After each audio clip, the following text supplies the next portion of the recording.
Bonjour et bienvenue dans la quotidienne de School TV, l'émission qui vous raconte l'éducation au quotidien. Au sommaire, aujourd'hui, c'était il y a 100 ans tout juste, la première déclaration des droits de l'enfant, dite déclaration de Genève. Elle espérait, je cite, que les hommes et les femmes de toutes les nations reconnaissent que l'humanité doit donner à l'enfant ce qu'elle a de meilleur. Un siècle après, il y a encore bien du chemin à parcourir, ce pourquoi milite le collectif Enfantis. Il a été créé par Claire Bourdi, elle est l'invitée du Grand Oral.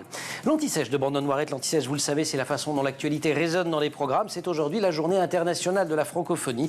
Brandon reviendra donc sur l'histoire de la langue française et sur la place qu'elle occupe aujourd'hui dans le monde. L'heure de la récré, toujours avec Brandon, et comme on est mercredi, c'est une sortie cinéma avec cette prometteuse comédie Bis Repetita avec Louise Bourgoin, prof de latin au bout du rouleau, et le formidable Xavier Lacaille, oui, celui de la série Parlement. Rendez-vous enfin avec le conseil de famille de Candice Anzel, notre experte en parentalité.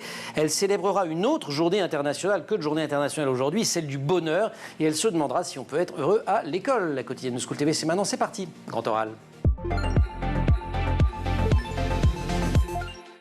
Parlera-t-on demain aussi naturellement d'enfantisme qu'on parle aujourd'hui de féminisme? C'est l'espoir et le pari d'un collectif créé voici 2 ans par Claire Bourdi. Comme son nom l'indique, il milite non seulement pour une mobilisation beaucoup plus forte contre les violences que subissent les enfants et les adolescents, mais aussi pour qu'on regarde tout simplement le monde à hauteur d'enfants. Claire Bourdi, bonjour. Bonjour. J'ai fait le lien avec le féminisme, je ne suis pas allé chercher très loin. Vous faites vous-même ce lien entre féminisme et ce nouveau mot qu'il faut qu'on apprenne, enfantisme. Tout à fait. Moi-même, j'ai été militante féministe. À nous toutes, c'est ça. Voilà, au collectif Nous Toutes. Et puis, je suis sortie du collectif pour aller dans l'enfantisme et créer un mouvement qui ressemble au féminisme finalement, parce que le féminisme, c'est quoi? C'est un mouvement pour libérer les femmes, puisque les violences qu'elles subissaient, très nombreuses, faisaient partie du domaine du privé, ce qui ne permettait pas leur prise en charge. Elles restaient vraiment cloisonnées à la famille. Et aujourd'hui, pour les enfants, c'est la réalité qu'ils vivent, c'est-à-dire qu'ils sont très nombreux à vivre de nombreuses violences de toutes formes, et ça fait toujours partie de la sphère du privé, donc on s'en sort pas, et il est grand temps qu'on s'intéresse à ces enfants, et c'est le rapport vraiment qu'il y a entre le féminisme et l'enfantisme, c'est que c'est la famille, tout est lié, et c'est aussi la manière dont on regarde les enfants, comme on regardait les femmes, il fut une époque. Il y a un autre ancrage dans l'actualité de ce mouvement-là, c'est que vous avez eu l'idée, dans la foulée des marches pour le climat. Est-ce que Greta Thunberg est une enfantiste quand elle accuse le monde adulte au nom des générations futures? Oui, totalement. Et les militantes et militants adolescents et enfants, ils sont quand même assez nombreux dans le monde. Mais en France, on en a très très peu. Il en existe heureusement, mais ils sont très peu connus. On leur donne très peu la parole. Voilà, on leur donne très peu la parole. Est-ce qu'on a besoin d'un nouveau mot, ce mot d'enfantisme, pour décrire la réalité que vous décrivez? J'imagine que vous allez me dire oui, mais vous allez m'expliquer pourquoi. Oui, pour nous, on a besoin d'un mot parce qu'en fait, si on nomme pas un mouvement, il n'existe pas. Et vous voyez, des associations qui luttent pour les droits des enfants, elles sont là depuis de nombreuses années. Et aujourd'hui, on se rend compte, et on en parlera sûrement tout à l'heure, mais on se rend compte que les chiffres sont énormes, que ce n'est plus possible. Et malgré le combat des associations, on voit qu'il n'y a pas de mouvement pour les enfants en France. Et on fait des grandes marches pour l'écologie, pour le féminisme ou pour l'antiracisme. Il y a du monde dans la rue. Les Français, les Françaises se mobilisent. Mais quand on fait quelque chose pour les enfants, on est 30. Ah oui, ça fait pas nombreux quand même. Donc il faut nommer un mouvement. Faisons ce lien alors que vous venez de nous inviter à faire avec justement ces chiffres, sachant que le collectif, je le disais, il marche un peu sur 2 pieds. C'est-à-dire qu'il y a vraiment lutte contre des violences assez terribles, vous avez donné les chiffres, et puis plus généralement, c'est le regard que nous on porte sur les enfants, et c'est de se mettre à hauteur d'enfants aussi quand on regarde le monde. Mais sur cet aspect des chiffres, on les rappelle. Oui, en France aujourd'hui, c'est un enfant violé toutes les 3 minutes. C'est 200 enfants maltraités par jour.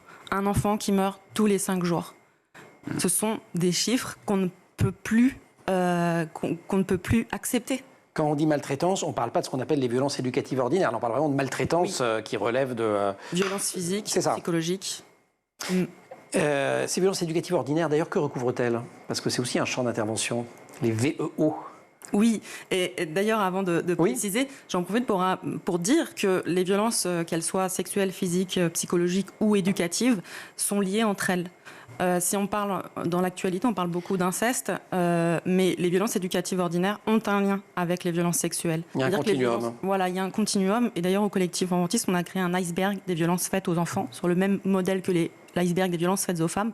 Et en fait, on voit à travers cet iceberg qu'il y a un continuum et que les violences éducatives ordinaires permettent que les violences sexuelles arrive. Et donc en haut, sur la face, la partie émergée, que je ne prends pas de mot, de l'iceberg, il y a donc les crimes, l'inceste, etc. Et quand on va dans la partie immergée, on a... Les violences éducatives, donc c'est l'humiliation, le dénigrement, la possessivité. Et c'est l'adultisme ordinaire du quotidien qu'on voit comme le sexisme ordinaire, en fait. Voilà, violence explicite, on est en train de vous les montrer. C'est l'iceberg des violences faites aux enfants. Créer un mouvement d'ampleur contre les violences faites aux enfants et aux adolescents. L'enfantisme, c'est donc l'objectif de ce collectif que vous avez fondé, Claire Bourdi. On va continuer à en parler juste après l'anti-sèche, Brandon Warrett. Brandon, bonjour. Bonjour Emmanuel. Aujourd'hui, c'est la journée internationale de la francophonie. Vous avez décidé de revenir sur l'histoire de la langue française, mais aussi sur son importance aujourd'hui dans le monde. Oui, notre belle langue de Molière. Alors au 5e siècle avant notre ère, mon cher Emmanuel, la France ne parle pas une, mais 3 langues. On a le grec, le gaulois ou le gallique, comme on l'appelait plutôt comme ça à l'époque, et le ligure. C'est cette langue qu'on parle dans le sud de la Gaule et dans le nord de l'Italie. 50 ans avant Jésus-Christ, les Romains, l'an 50, avant JC plutôt, les Romains envahissent la Gaule avec leur langue, le latin. Là, on a l'effondrement de l'Empire romain au 5e siècle lorsque les Francs s'emparent de la Gaule. Le latin classique se transforme pour former de nombreux dialectes très différents, dont le roman qui est majoritaire. Sous Charlemagne, ensuite, au 9e siècle, chaque région dispose de ses propres dialectes. L'empereur, lui, veut une unification linguistique dans son empire. Le latin devient la langue dans les écoles, dans les églises. Cela contribue forcément à la diffusion de la langue latine comme la langue de l'élite. Et de l'autre côté, on parle toujours le roman du côté du peuple.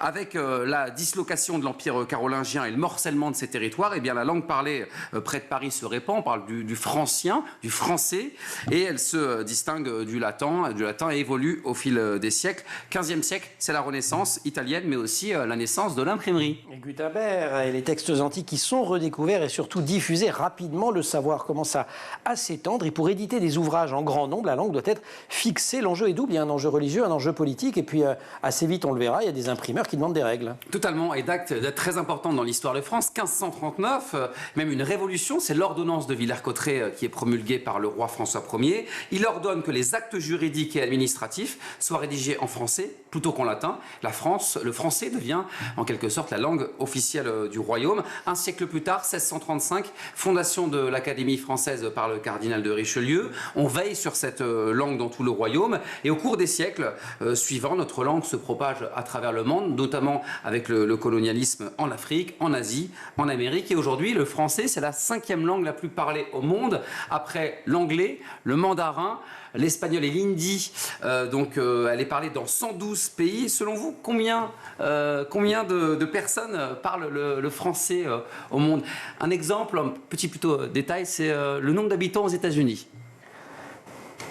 Donc 250 millions par là. Plus quand 300. même. Vous avez les chiffres d'il y a 50 ans. 320 millions. Soyez pas désagréable. 320 millions, dont 255. C'est les chiffres de quand j'allais à l'école. Voilà, exactement. 255 millions qui en parlent au quotidien. Ah voilà, j'avais le chiffre. Voilà, exactement. Parle au quotidien. Et ce n'est pas à Paris qu'on parle le plus français, c'est une autre ville, c'est en Afrique. C'est à Kinshasa, la République démocratique. Oui, ils sont les grandes mégalopoles 12 millions africaines, absolument. 12 millions de personnes qui parlent français. C'est aussi la langue de la diplomatie, des Jeux Olympiques.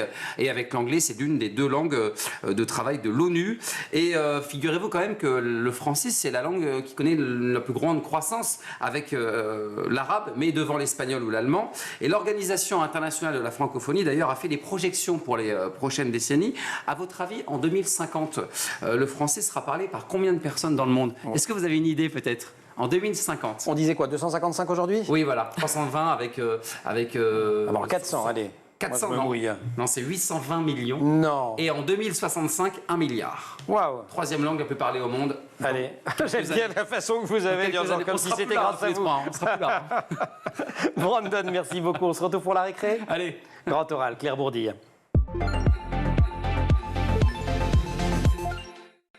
Décollage, des die-in, des manifs, des pétitions. Le collectif enfantiste déploie tout le vocabulaire militant pour que les enfants soient considérés comme des êtres humains avec des besoins spécifiques et non pas comme des objets de possession. Et on en parle donc avec Claire Bourdi, fondatrice de ce collectif. Vous dénoncez aussi toute une atmosphère qui dévalorise les enfants, des remarques qui renvoient au langage de tous les jours. En gros, déjà tout ce qui commence par de mon temps pour justifier que c'est quand même dur d'être un enfant. Oui, c'est quotidien, c'est partout. On parle beaucoup des familles, mais c'est aussi à l'école, dans les magasins. D'ailleurs, on voit bien en ce moment qu'il y a certains endroits publics qui interdisent désormais les enfants d'entrer dans ces endroits pour la tranquillité des adultes. Il y a eu un récent article dans Le Monde d'ailleurs qui faisait la liste de ces endroits, les restaurants, les... ouais. C'est dire que, alors nous, c'est un système qu'on appelle l'adultisme, c'est-à-dire la domination des adultes sur les enfants.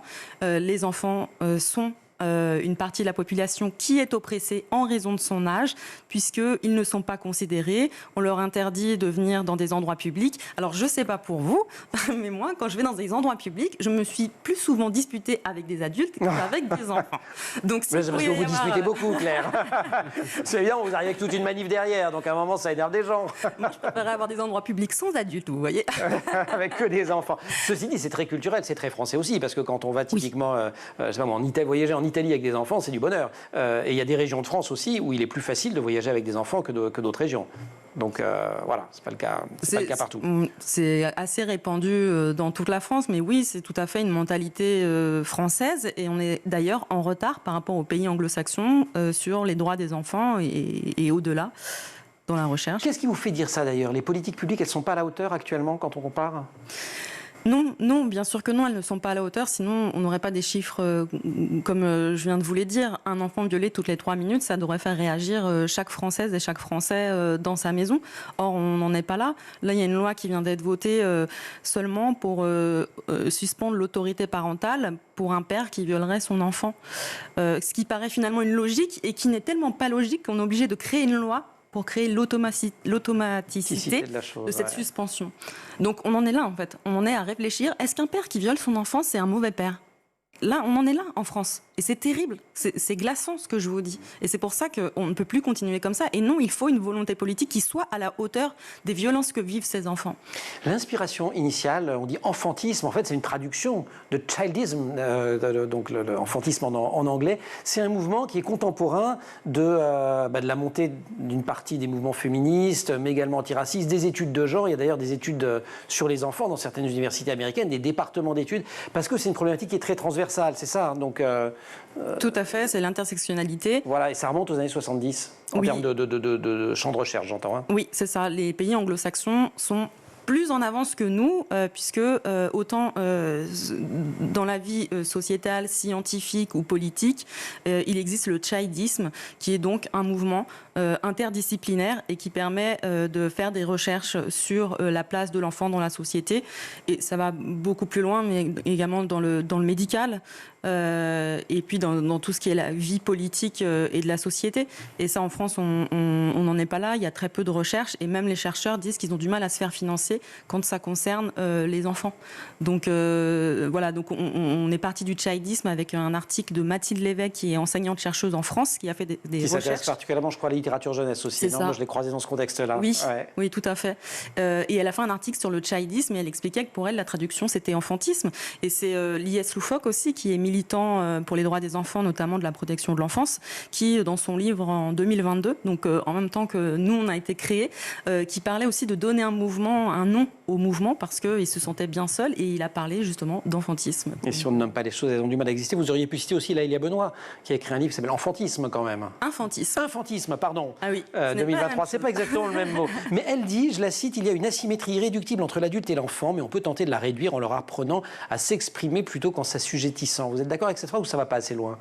Non, je suis totalement d'accord. Ouais. Après, les adultes ont grandi dans ce système. Ça fait partie un peu de notre ADN. Nous également, en tant qu'enfantistes. En tant qu'ancien enfant aussi. On se déconstruit tous les jours, mais oui, parce qu'on a été éduqués comme ça. Et donc, c'est un recul énorme à avoir sur sa propre éducation. Il ne faut pas oublier, effectivement, qu'on a été des enfants. C'est quand même le seul système d'oppression qui concerne 100% des êtres humains, puisqu'on a tous été des enfants, donc on a tous été dominés. Et c'est très dur de se rappeler de son enfance, parfois parce qu'il y a eu des violences. C'est très dur d'y retourner, de se dire mince. Et de se dire que c'est un système surtout, parce qu'au fond, voilà. De se dire que c'est un système et d'analyser, même nous, en tant que concernés, comment ça fonctionne. Et comment nous aussi, on a été dominés, et comment changer les choses pour que nous, quand on a une relation avec un enfant, une relation d'éducation, une relation de parents, ou même dans la rue, c'est comment on va rejeter sur l'enfant notre propre enfant. Savoir aussi jusqu'à quand on est enfant. Je vous poserai la question après la récré de savoir à partir de quand on vote finalement, parce que l'enfance ça va jusqu'à 18 ans actuellement, mais certains militent pour que ça s'arrête avant pour certaines choses. Le collectif Enfantis, qui est donc un mouvement citoyen pour les droits des enfants qui vise à lutter contre toutes les formes de violence faites aux enfants et aux adolescents. On continue à parler avec Claire Bourdi après la récré. Cinéma, Brandon. Rebonjour Brandon. Bonjour. Alors moi j'ai vu la bande-annonce, je rêve de voir ce film, vous avez la chance de l'avoir vu, c'est Bis Repetita, encore un film autour de l'école. Oui, encore. Bilan, à voir. À voir. À voir. Évidemment. Ah bah chouette alors. C'est Émilie Noblet qui réalise. Ouais. Alors on la connaît pas du tout, mais elle a un peu quand même, elle a réalisé l'excellente série Parlement avec Xavier Lecaille. Elle sera à la tête de la prochaine série de France Télévisions Zorro, incarnée par Jean Dujardin prochainement dans quelques semaines. Donc là en fait, donc Bis Repetita, ça se passe dans un lycée. On suit Delphine qui est incarnée par Louise Bourgoin, qui est magnifique dans ce film et elle est incroyable dans son jeu d'actrice comme d'habitude. Et en fait elle en a marre elle est prof de latin, elle en a marre de son métier parce que le problème c'est que elle a seulement 5 élèves qui font latin, ils veulent arrêter l'option latin dans le lycée, elle en a marre, on lui mène une vie très très difficile et donc un jour elle propose un deal à ses élèves, elle leur dit bon je vous file 19 sur 20 de moyenne et en échange vous me fichez la paix. Sauf que le problème c'est que la classe se fait remarquer au niveau national et direction les championnats du monde de latin en Italie. J'ai remarqué parce qu'elle a 19 sur 20 de moyenne. Voilà, on dit, exactement. waouh, ils sont géniaux ces élèves. Exactement, c'est ça. Le problème, c'est Elle est prise au piège, en fait. Elle est prise au piège. On n'y croit pas du tout au lycée. On va l'accompagner, cette classe, avec le neveu de la proviseure, incarné par Xavier Lecaille. Lui, il n'est pas au courant de ces magouilles internes fictives. Et forcément, devant lui, il va falloir tricher. C'est la seule option possible pour peut-être remporter le championnat du monde. Bonne annonce. Iacta est aquis. Datif pluriel ou ablatif pluriel? Là, on a juste rien compris. Hein. On a compris qu'on était des grosses merdes. Tout ça parce que vous avez la flemme de nous faire cours. Bah, tu dis n'importe quoi. C'est-à-dire, vous avez jamais fait quoi? On va tricher. C'est vous la prof et c'est vous qui nous dites de tricher, mais c'est immoral. Immoral. Ça va pas, non? Te hoc pra eclaressimum. On est vraiment obligé de faire genre qu'on comprend ce qu'il dit, lui. Ça me fait pas rire, mais bon, c'est pas bien grave. Cheese. Bonjour Delphine, c'est Rodolphe. Je vous ai envoyé une photo là. Je suis désolé pour mon énorme phallus. On a un putain de concours à gagner, vous me racontez votre vie là. Cunilingus qui vient du latin cunus, qui veut dire fourreau, et du verbe lingo, lingere, qui veut dire Lécher. lécher, exactement. Tu as une règle grammaticale ou c'est une intuition linguistique ça? Intuition linguistique.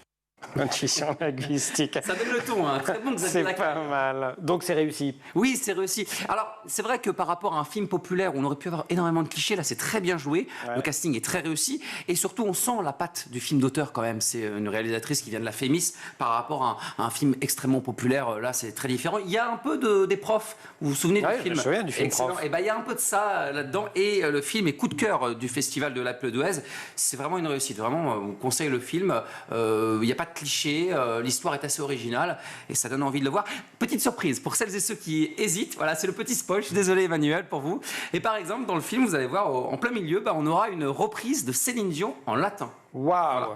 Que vous allez nous interpréter immédiatement. Et une chanson Ok, avec, pas du avec tout. Jean-Jacques Goldman.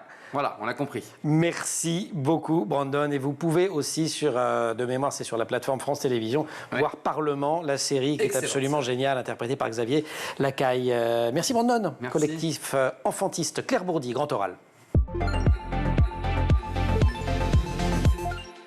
Fermer les yeux sur ce que vivent les enfants, c'est fermer les yeux sur l'humanité, peut-on lire sur le site internet du collectif enfantiste créé par Claire Bourdi. Je faisais le lien en début d'émission, Claire, avec le féminisme. Dans certains cas, il n'est pas très enfantiste, le féminisme. Oui. Il a ses paradoxes. Il y a beaucoup de déconstruction à faire, c'est Ouais. sûr. En même temps, le féminisme est né du désir des femmes de s'éloigner du foyer et de leur rôle de mère. Et voilà. Donc on peut comprendre qu'aujourd'hui, ce soit difficile de retrouver justement la problématique des enfants et de rentrer dans ce schéma de femmes liées aux enfants. Donc voilà. Donc est-ce qu'on peut être féministe et enfantiste en même temps? Ah oui, on peut. On peut quand même. On peut. Il faut déconstruire plein de choses. Oui, il y a beaucoup de choses à déconstruire, mais parmi tous les systèmes d'oppression, l'enfantisme, c'est un peu le système d'oppression qui n'a pas été encore pensé. Or, quand on parle de futur, ce sont les enfants qui sont notre futur. Et si on espère un monde plus en paix, et c'est pour ça que les mouvements sociaux existent, il va peut-être falloir vraiment aller voir du côté des enfants, parce qu'on le voit avec le harcèlement scolaire, tous les systèmes d'oppression commencent dans l'enfance. Et pourtant, c'est pas pensé. L'enfance, je le disais juste avant la récré, il faut pouvoir la borner, à défaut de la border et de border les enfants le soir, la borner. Par exemple, aujourd'hui, la majorité, elle intervient à un âge différent selon ce dont on parle. La majorité sexuelle n'est pas la majorité civique, qui n'est pas la majorité âge à partir duquel on peut être élu, par exemple, au Parlement, au Sénat, etc. Est-ce que vous militez, par exemple, pour que les jeunes aient le droit de vote avant 18 ans ? Alors, on n'a pas encore pris en charge cette question, parce qu'on est plus sur les violences. Et nous, quand on parle de majorité, on parle par exemple plus de la protection de l'enfance. C'est ça. Et du fait que les jeunes ont besoin d'un suivi et qu'on ne sort pas de la famille à 18 ans aujourd'hui, qu'ils ont le droit de faire des études. Il y a aussi l'égalité des chances pour tous et toutes. Et donc pour nous, par exemple, la majorité pour la protection de l'enfance, 18 ans, c'est pas possible. Il faut continuer de prendre en charge les jeunes. Mais oui, parce que les aides s'arrêtent, sauf quand ils signent un contrat jeune adulte, pour ceux qui relèvent de la protection de l'enfance. Ouais. Et en fait, on sait qu'en France, il y a un tiers des SDF qui viennent de la protection de l'enfance. Il y a plein d'autres problématiques, notamment, je pense à la prostitution des jeunes filles. Et à 18 ans, elles sont lâchées. Et donc, en fait, la majorité, la minorité, on parle d'âge, mais bien au-delà, la minorité, c'est déjà réducteur pour les enfants et les jeunes. Et c'est pas qu'une question de minorité, de majorité, de mots. Et de loi, c'est aussi une question de respect de l'être humain, des besoins. En fait, est-ce qu'à 16 ans, on peut donner la parole à un jeune ? Est-ce qu'à 18 ans, on peut laisser un jeune à la rue ? C'est bien au-delà des mots. Une éducation enfantiste à la maison, d'un point de vue de parents, en lisant sur votre site internet, je me dis que ça ressemble quand même pas mal à de l'éducation dite positive. Oui. C'est un peu ça l'idée quand même. Bien sûr, c'est de l'éducation dans le respect de l'enfant, c'est un échange entre le parent et l'enfant. Chacun se respecte et chacun apprend l'un de l'autre. En fait, l'enfant peut apprendre énormément de choses à l'adulte. On ne naît pas parent, on le devient. Et c'est les enfants qui nous apprennent à être parents. Et ça, il faut prendre conscience que nous, en tant que parents, on peut avoir une relation d'échange avec l'enfant. Et puis l'enfant, il grandit en regardant ses modèles. Donc vous pouvez avoir l'éducation que vous voulez. Si vous-même, vous ne montrez pas à l'enfant le modèle que vous voulez qu'il ait, c'est plus compliqué. Voilà. Et les neurones de miroir n'aiment pas. Serge Effès, psychiatre, je ne suis pas sûr que vous aimiez beaucoup ce qu'il dit. Regarder les enfants comme des minorités opprimées, c'est plus périlleux parce que le besoin de protection et d'autorité est dans leur nature. Ça, c'est quelque chose que vous contestez. Oui, alors le besoin de protection... De dire que c'est dans leur nature. Ce sont des êtres vulnérables. Le cerveau n'est pas fini d'être développé, ils ne peuvent pas se protéger et se défendre comme les adultes peuvent le faire. Donc forcément, quand on demande une égalité adulte-enfant, c'est pas l'égalité, c'est pas une égalité parfaitement égale, on va dire, c'est une égalité par rapport aux besoins de chaque être. D'accord, donc vous êtes quand même assez d'accord avec ce que dit Effès finalement. Alors, pas au niveau de l'autorité. C'est ça. On n'est pas obligé d'être dans l'autorité, c'est pas une Vous êtes d'accord sur naturelle. La protection. Voilà, je suis d'accord sur la protection. L'autorité, pour moi, c'est plus l'accompagnement de l'enfant. En fait, un enfant est totalement capable de comprendre l'adulte dans un échange respectueux et pas forcément avec une autorité. Est-ce que vous n'avez pas l'impression quand même que les choses bougent un petit peu ? Vous dites pas assez vite, pas assez fort. Alors, il y a les violences que vous avez, et dont vous avez rappelé les chiffres qui sont terrifiants en début d'émission. Mais sur les violences dites éducatives ordinaires, la loi anti-fessée, la loi dite anti-fessée de 2019, ça fait avancer les choses. Pardonnez-moi, ça fait avancer les choses quand même, merci. Oui, on avance. Sinon, je pense que l'enfantisme n'existerait pas aujourd'hui encore. Donc, on voit qu'il y a quand même quelque chose qui se passe. On le voit médiatiquement. On parle beaucoup d'inceste, la Civis, la CIAZ. Il y a des choses. Ce sont des commissions qui s'occupent de ça. Qui sont des commissions qui ont pris en charge, qui ont un peu chahuté ces derniers temps, ceci étant, la Civis notamment. Oui. Ouais. C'est là qu'on voit qu'il y a des grands freins. Et les violences éducatives ordinaires, et la loi qui est passée, elle n'a pas fait beaucoup de bruit. Il y a plein de personnes qui ne connaissent pas le fait que la fessée soit interdite par la loi, par exemple. Voilà, et pourtant, elle a été très tardivement en France par rapport à d'autres pays, même par rapport à l'Angleterre, qui pourtant était une experte en châtiment corporel. Claire, vous restez avec nous. On va avoir notre conseil de famille et parler de la Journée internationale du bonheur après la Journée internationale de la francophonie. Brandon, merci beaucoup. Merci, Manuel. Candy Sanzel, conseil de famille.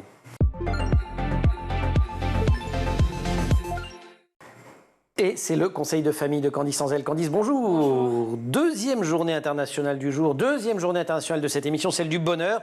Un événement annuel organisé par les Nations Unies pour promouvoir l'idée que se sentir heureux est un droit pour tous, partout sur la Terre.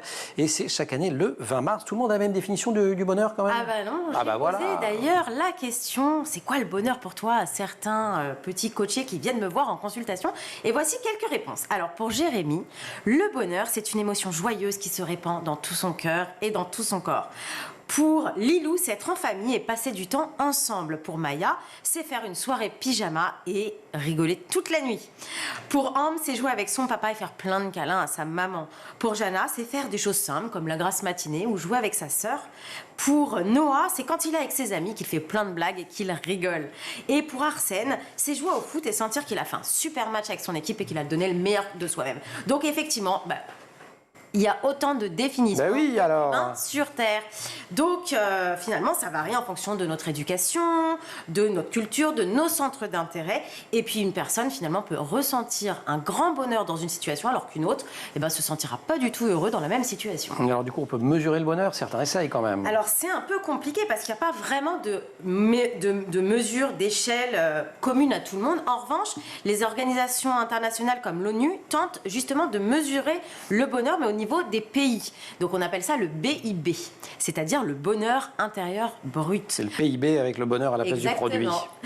Pour cela, en fait, elles vont prendre en compte 11 critères qui sont mesurables, comme les revenus, le logement, l'emploi, la vie en communauté, la sécurité, l'espérance de vie en bonne santé, la gouvernance, l'éducation, l'environnement, le sentiment de satisfaction personnelle et enfin l'équilibre entre vie personnelle et vie de famille. Et la France? Et la France, comme on peut le voir, dans ce dernier rapport, on retrouve donc les pays nordiques qui sont en tête du classement et la France qui se retrouve au 21e. Au 21e rang mondial. C'est pas génial, effectivement, on le voit, on est un petit peu loin. Ouais. Il y a quelques années, on était... C'était pire. Ouais. Bon, est-ce que l'école peut aider à la France à faire quelques progrès alors? Alors, c'est d'ailleurs le pari, justement, de l'Allemagne, l'Autriche ou de la Suisse, par exemple, qui, depuis plusieurs années, délivre des cours sur le bonheur. Et avec des enseignants qui sont spécialisés sur le sujet, qui ont vraiment fait 1 an d'études uniquement pour ça. Alors, les élèves vont avoir 1 heure de cours par semaine, et comme les autres matières, ils seront évalués aussi à la fin de leur semestre. Ils ont tous une bonne note, comme ça, ils sont heureux. Voilà. C'est aussi simple que ça, en fait. En réalité, l'objectif, c'est pas forcément d'être plus heureux ou de quantifier le bien-être qu'on éprouve, mais vraiment de s'affirmer en tant qu'individu. Donc, pour ça, ils vont faire des exercices qui sont très pratiques, ludiques, mais ça a pour but vraiment de susciter des sentiments positifs chez les élèves et de développer et de renforcer leur personnalité. Des exemples?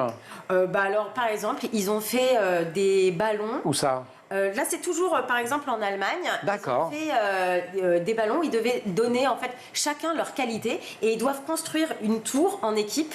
Et donc, la tour de ballon doit être la plus haute possible. Donc, forcément, si on n'a que 2 qualités à mettre, la tour, elle ne va pas être très haute. En Islande? En Islande, on mise davantage sur le développement de l'autonomie des élèves et de leur créativité. Et donc là, on va prodiguer plutôt des cours autour de la couture, la menuiserie ou même de la cuisine qui sont aussi obligatoires. Japon? Au Japon, les écoliers, ils apprennent à faire le ménage en classe pour participer à la vie en communauté.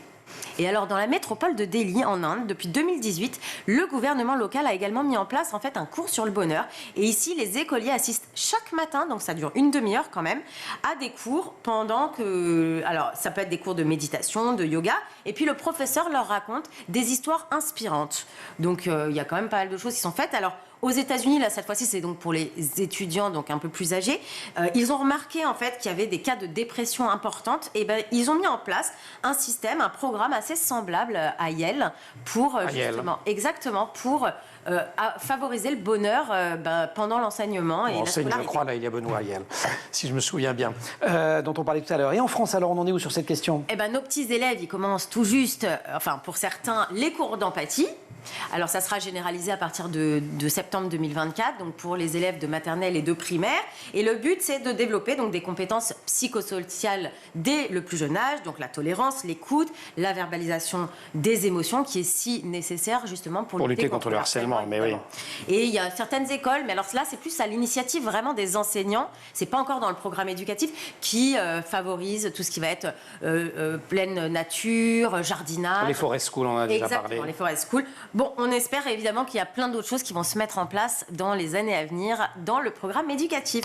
Alors on parlera une prochaine fois, justement, lors d'une prochaine chronique, des petites choses toutes simples à mettre en place à la maison pour justement favoriser un environnement propice au bonheur. Souriez, c'est la journée du bonheur. Merci beaucoup Candice. Claire Bourdir, merci de nous avoir accompagnés. Prochain rendez-vous, prochaine manif 27 avril. 27 avril, Marche pour l'enfance et la jeunesse, c'est ça? Tout à fait. Ok, on va Paris. sur votre site internet et donc on peut même se doter ensuite de ce t-shirt collectif enfantiste. Merci beaucoup. pour participer à ce combat. Merci beaucoup, pardon aussi à toute l'équipe de l'émission, Sophie Coulon au maquillage, Marine Plantec pour la préparation de l'émission qui est en régie aujourd'hui avec Thibaut Goury-Lafont au son et à la réalisation Angèle Jean-Girard. Vous restez sur School TV, vous nous retrouvez nous en permanence sur internet et sur les réseaux sociaux.